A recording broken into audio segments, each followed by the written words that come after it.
In the name of God, Creator, Redeemer, and Sustainer.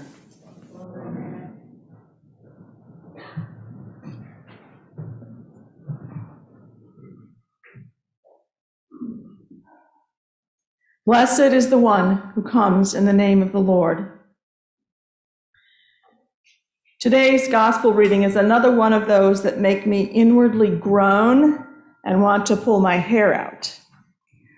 I'm not sure what it says to me, what it says to our community here, and I wonder, what does it say to where we are in our world today in light of everything that is happening around us?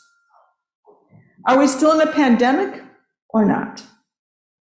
I'm guessing we are all tired of it and want to move on, to live lives normally, as if there will ever be the same normal again. For me, I'm still feeling cautious and wanting to be careful. And what about the status of our climate? What are we leaving behind for those who come after us? Have we taken care of the creation we were given? Have we exploited it beyond any sort of recovery? And the biggest question right now, for me anyway, are the ones that come out of our newspapers, come at us flashing across the screens of whatever media we watch. The stories of what is happening in the Ukraine. Women and children crowding train stations, carrying what they hold precious and what they might need in roller bags, duffel bags, whatever they could carry. Some of them carrying their small children.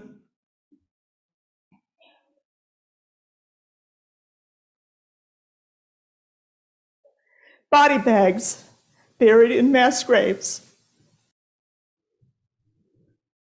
And the skeletons of bombed out buildings. And groups of men returning to fight. What do we do about that, really? Beyond finding ways to help from a distance. What does this gospel have to say to all of that? I read two of Mark Nepo's meditations this past week, which for me spoke to life's dilemmas we are living with. They spoke also to me to today's gospel. In the first meditation, Nepo shared a quote from Parker Palmer. "The inner life of any great thing will be incomprehensible to me until I develop an inner life of my own." Nepo goes on, reminding us that everyone has an inner life. It is a matter of opening it. We can only feel something to the degree we are willing to meet its depths. To see deeply, we must open deeply. In the second meditation, he wrote about the Creator's cycle. He tells us there is nothing in all of life, not plants, not birds, nor human beings, not even the life of the mind, the life of the heart, the life of the spirit, which can escape this cycle. It is a cycle of birth, life, death, and rebirth. All living things, he says, merge, gather, spark new life, fall apart, die, and emerge in new ways. Each soul, he says, is just a gust of God's breath unfolding in the stream of life. Our life in the breath of God. He goes on, the goal is not to cheat death, but to live in the stream with humility and aliveness that only an acceptance of death can release. We cannot run away from death. It is a part of life. We have to walk right up to it, live in it, and through it. Death comes physically to us and those we love with a finality that can take the breath away. We mourn the deaths of those we love as we live in fear of our own death.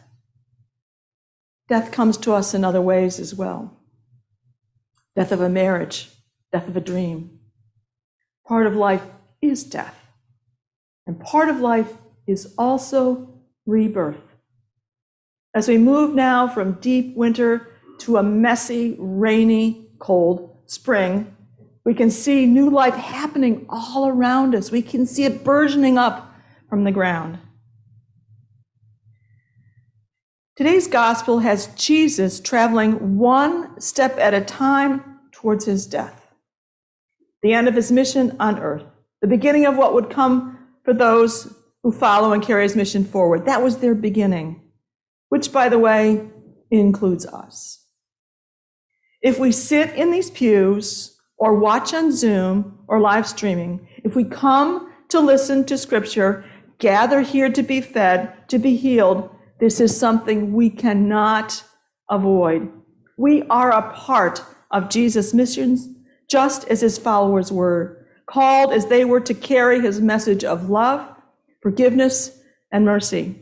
We are called to speak up, to step out, to do something. Jesus was on his way to Jerusalem, healing, teaching, casting out demons. He was confronted with questions. He told stories. And then they were there. The Pharisees. They were always there in the crowds, watching, listening, talking amongst themselves, asking questions, interested in what he had to say, some of them believing. This time it was different. Get away from us. Get away from here. We are here to warn you that Herod is after you. He wants to kill you. Weary, perhaps, at their intrusion, was he angry? Did he point his finger?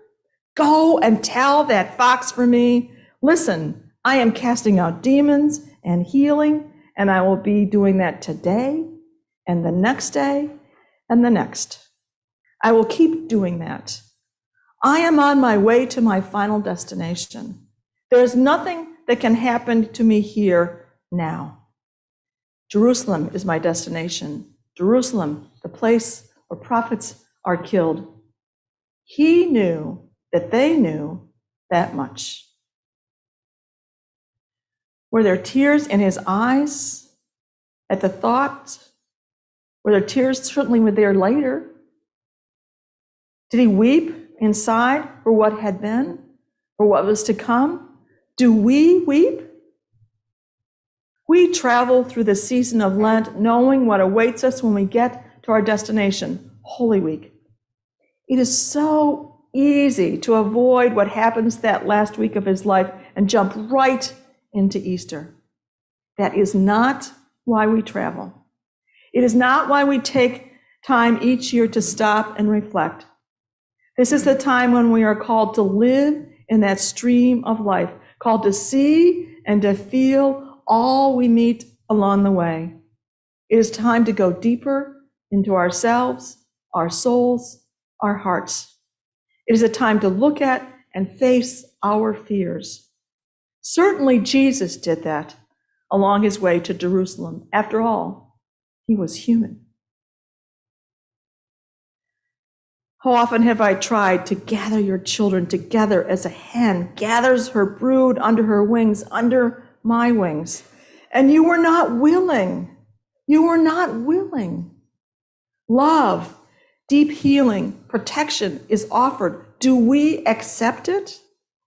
Are we willing to gather under God's wings and live in God's love and protection?